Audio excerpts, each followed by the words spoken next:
first poem I want to read this evening, it's titled Musica Universalis in Fairbanks, and it was the first poem I published in AQR.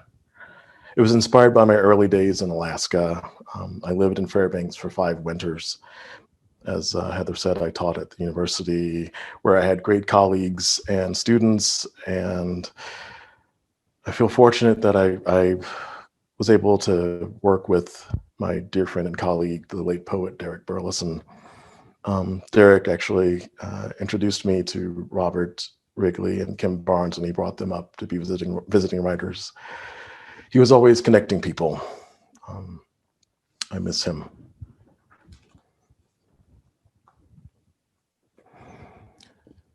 Musica Universalis in Fairbanks.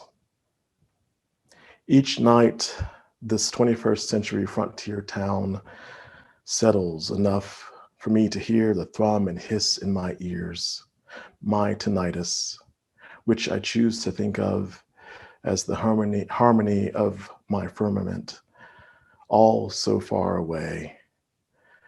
Like the whoosh and hiss from Nana's gas heater that warmed the winter-chilled bedroom in Georgia while she got the skillet sizzling with country-cured ham in the kitchen. My refrigerator occasionally wakes this hour to clear its throat and rumble on over the sounds in my ears. And some nights I get out of bed to go stand under the generosity of stars here. I've decided that must be the collective noun for all the stars in one's gaze, as it must also be for any number of scars.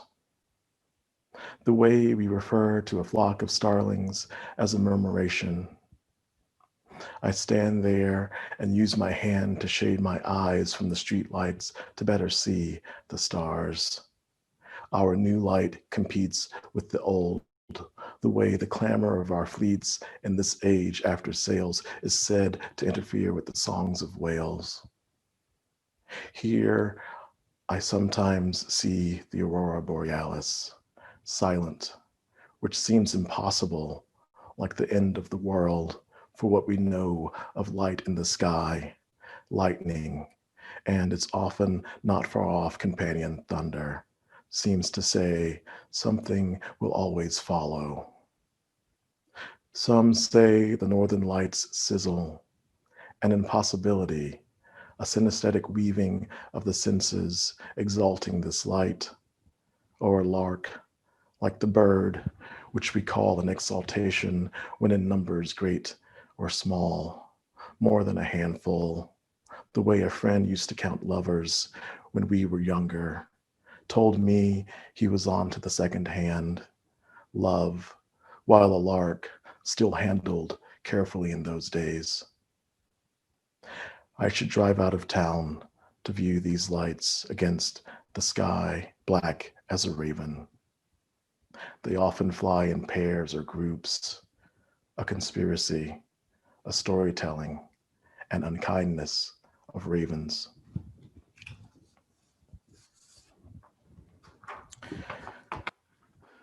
While I was in Alaska, I met my wife and we decided to have a child. And this poem grew out of, or was inspired by, spewed from the experience of going to the first ultrasound. Hello. She, being the midwife and your mother's longtime friend, said, I see a heart. Can you see it? And on the gray display of the ultrasound, there you were as you were, our nugget. In that moment, becoming a shrimp or a comma, punctuating the whole of my life, separating its parts before and after, a shrimp in the sea of your mother, and I couldn't help but see the fast beating of your heart translated on that screen and think and say to her, to the room, to your mother, to myself, it looks like a twinkling star. I imagine I'm not the first to say that. Unlike the first moments of my everyday, the new of seeing you was the first, deserving of the definite article, moment I saw a star at once so small and so big, so close and getting closer every day, I pray.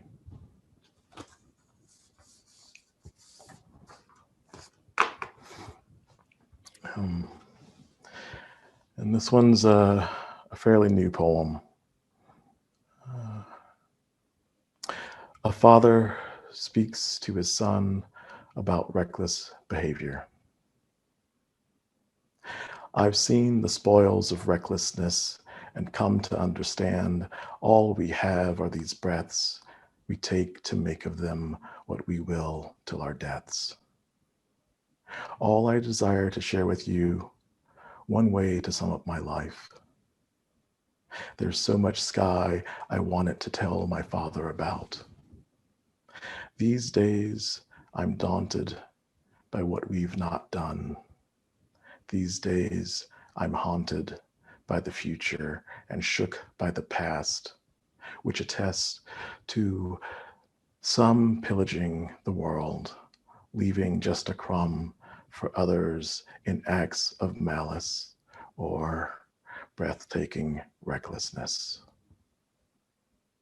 I've seen the spoils of recklessness and come to know the disregard for those beneath being taunted. Son, we soon need to lay some behemoths low to honor the fact that all we have are the breaths of our lives.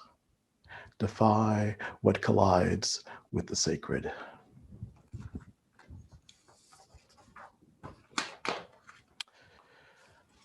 This next poem comes from my second collection, Dangerous Goods.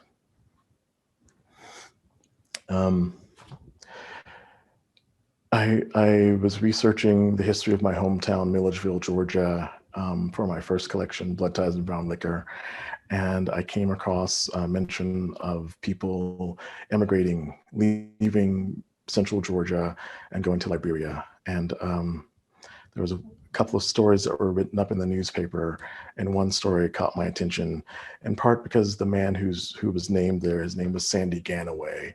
And I was like, I have to write a poem about a guy who left named Sandy Ganaway.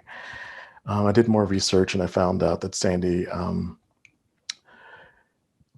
was born around the turn of the 19th century in Milledgeville, born into slavery, and was old by the time he left for Liberia. And I thought that maybe perhaps, actually more than perhaps, it says it in the newspaper articles, he was not happy in Liberia. So he came back to Georgia and got stuck halfway back in New York. Ganaway returns, 1874.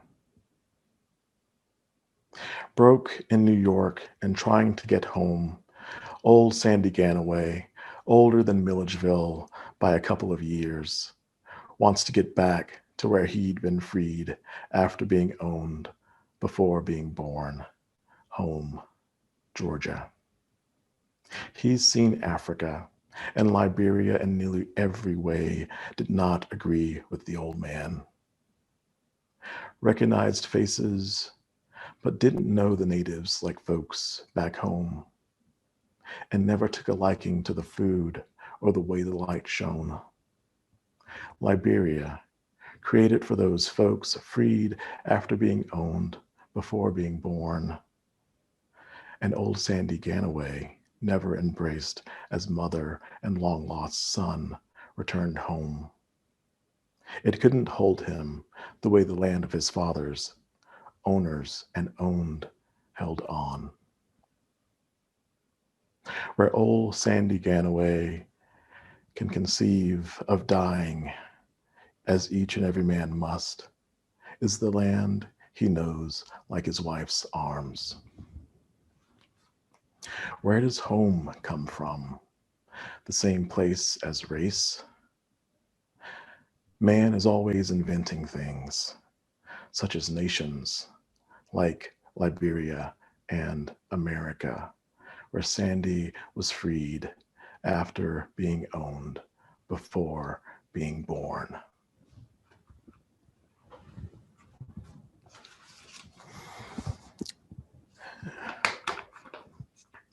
Here's another new poem, fairly new poem.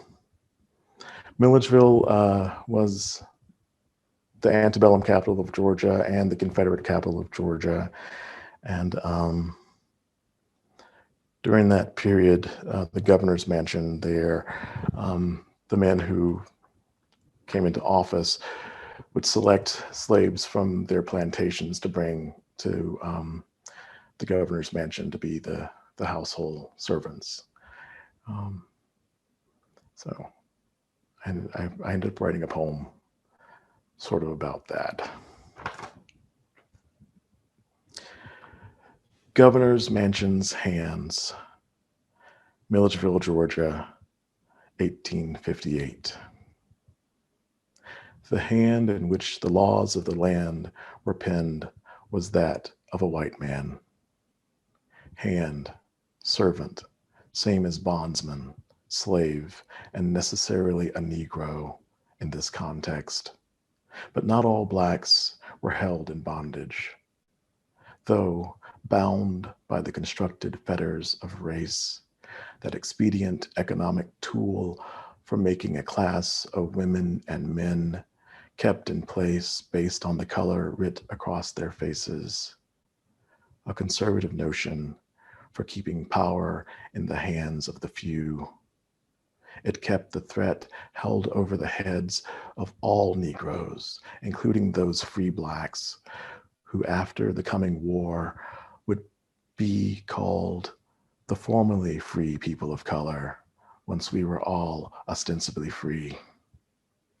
Hands, enslaved, handled clay and mulls in the making of bricks to build this big house for the gathering of those few men with their white faces who hold power like the end of the rope. Hand, what's needed to wed, and a ring or broom. Hand, a horse measure, handy in horse trading. We also call the pointers on the clock that go around marking time in this Occidental fashion, handy for business transactions. Hands. Thank you.